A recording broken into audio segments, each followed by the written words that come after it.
So here's a wild thought. What if we could actually make peace more profitable than war? I know, it sounds like something straight out of science fiction, right? But today we're diving into a super detailed blueprint that's designed to do exactly that. And we're not just talking about a vague plan here. This is a full-on schematic for a new global operating system, one that's all about engineering stability for profit. In this quote right here, this is the core idea that drives the entire thing. It's a radical thought, almost audacious, you know? What if you could make stability so profitable that starting a conflict becomes, well, just plain stupid from a financial perspective? This isn't about convincing people to be good through speeches. It's about fundamentally changing the economic math of how our world works. Okay, so the people behind this plan, they argue that our world is basically running on a broken operating system. They call it the ego trap. And in this system, things like scarcity and fear, they're not mistakes, they're features. They're built right in. So what's the upgrade? Well, it's a completely new system built on abundance, cooperation, and get this, profit that comes directly from creating stability. But, to really get the solution, we have to understand the problem first. So let's dig into why the current system is so fundamentally broken. Why is it that right now war can actually be profitable? I find this next part fascinating because it reframes the whole problem. The argument is that in the system we have now, conflict can actually be a totally rational economic choice for some players.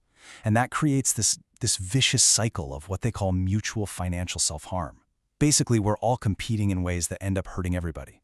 In this model, things like hunger and instability, they're not accidents. They're predictable results of a really, really flawed design. All right, so how on earth do you even begin to fix a system that big? Well, you start small, like really, really small. In fact, you start with something you can literally hold in your hand and eat. And here it is. This is the Miracle Bar. It's described as the humanitarian heart of this whole framework. It's a dense, 400-calorie, plant-based food bar. But look, it's so much more than just food, right? It's the first physical, tangible piece of evidence that this new system can actually deliver. It's the starting point. It's how you start building trust from the ground up. And this is where things get really interesting, where the physical and the digital worlds connect. Check it out. 1 bar equals 1 meal, which equals 1 token. So every time a meal is delivered and verified, a digital token is created. You can think of it like a digital receipt, proof that a real-world good deed actually happened. This creates what they call a survival-backed currency. It's not based on hyper-speculation. It's backed by an actual, verified meal. It turns the simple act of feeding someone into a measurable, tradable asset. So the big question is, how does a single tokenized meal scale up to create, global peace? Well, it becomes the fuel for a huge self-reinforcing economic engine. They call this the peace flywheel, and it's this awesome virtuous cycle. Step 1, you make food, the Miracle Bar, to build trust. Step 2, you tokenize that trust, creating a real verifiable asset. Step 3, now that you have this stable real-world asset, you start attracting big money, institutional capital. And step 4, and this is the magic, that capital gets reinvested to build more infrastructure. That increases stability, which means you can make even more food. The humanitarian act itself literally powers the whole economic engine. It's pretty brilliant. Okay, so we've got this flywheel spinning now, right? But what is all that money actually building? This is where we zoom out and look at the massive tech architecture that's designed to enforce this peace. And yep, you're reading that right. They're actually called stargates. These are these huge gigawatt-scale AI campuses that are basically industrial nodes. They bring together essential stuff like energy, water, and food systems. And this is the key part. They share it all across borders. The logic is so simple, it's genius. If your water comes from the same place that powers your neighbor's farms, well, attacking them suddenly becomes an act of self-sabotage. So how in the world do you pay for something this massive? You do it through a real estate investment trust, or a REIT. If you're not familiar, just think of it like a mutual fund, but for property. So instead of buying buildings, big investors are buying a piece of this peace infrastructure, the stargates themselves.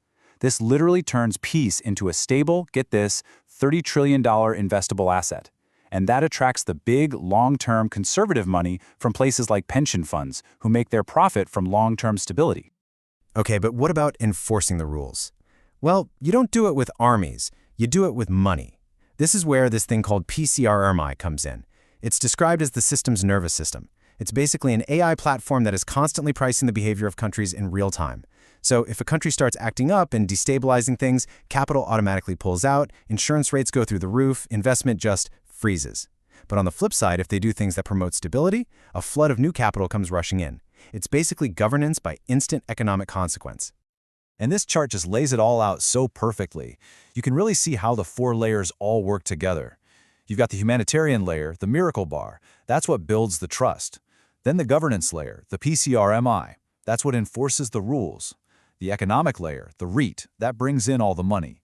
And finally, the intelligence layer, the stargates. That makes the whole system programmable and able to predict problems before they happen. But look, a system this powerful, it needs more than just cool tech and a bunch of money. It has to have a rock-solid ethical foundation. So let's get into the why behind the what and how.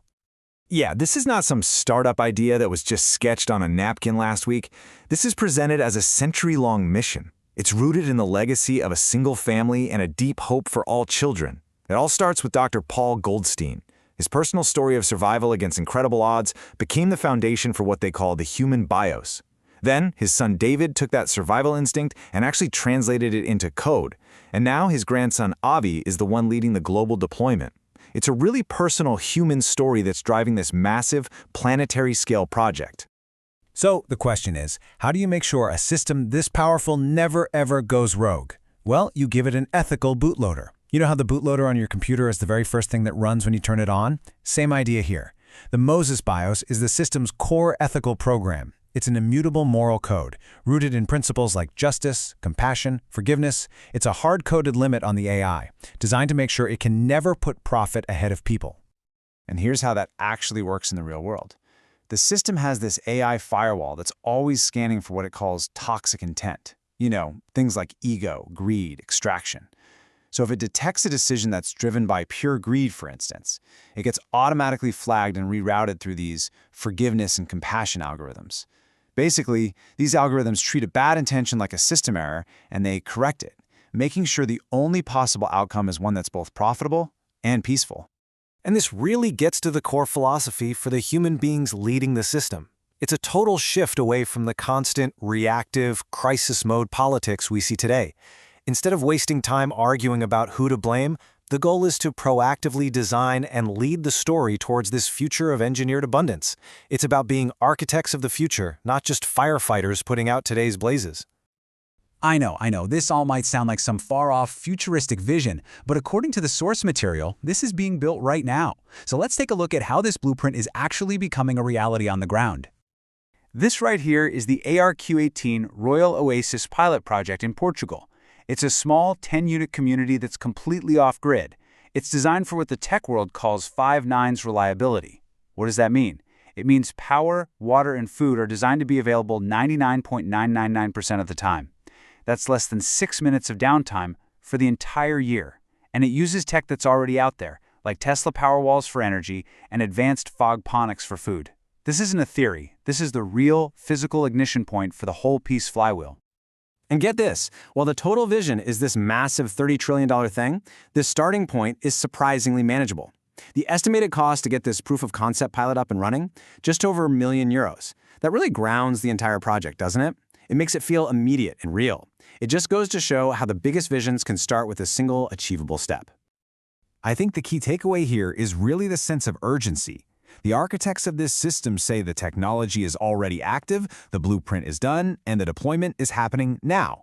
So this isn't being presented as some distant dream. It's framed as a present-day reality that's actively being built.